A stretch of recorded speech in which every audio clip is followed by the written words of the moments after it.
I tried cold plunging for the first time yesterday, and did I experience severe discomfort and a strong desire to get out of the cold plunge as soon as possible? Yes, but also I experienced a clear feeling of inner peace once I was done with cold plunging. And the more I stayed in a cold plunge, the easier it was.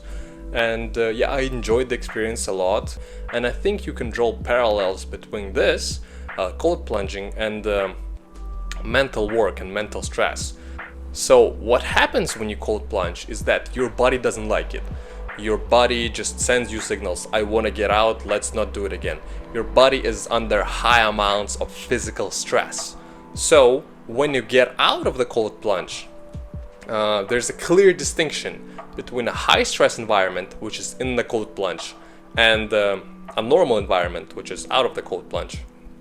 So there's a clear line between physical stress and no physical stress.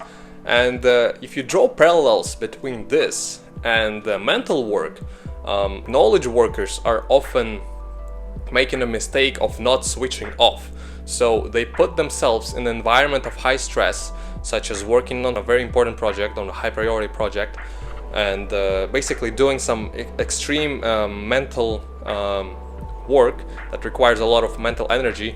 And by doing that, they put themselves into a lot of stress, mental stress, and then they don't release it. So there's often no clear distinction between being very engaged in the mental work and being totally not engaged. So it's not like physical exercises or cold plunging when it's either on or off. You're either in a cold plunge or either out of a cold plunge. In mental work, it's something in between. So imagine a light switch. Like in physical, it's either on or off. In mental, it's like more of it's a spectrum.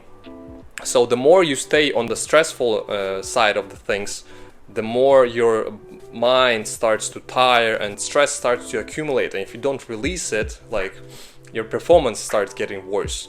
So what I learned from this experience is that I need to be able to switch off and like regulate my stress levels just as my body does with cold plunging. So what that means is that I think it's very important to have deep work sessions when you're fully engaged with your work, when you're not distracted, when you're not like 70%, 75% on, when you don't just have one leg in the cold plunge, when you're fully in, you are fully working on something that you need to work on, you're fully engaged, and then once 90 minutes of deep work, which is usually the most effective time, pass, then you fully switch off.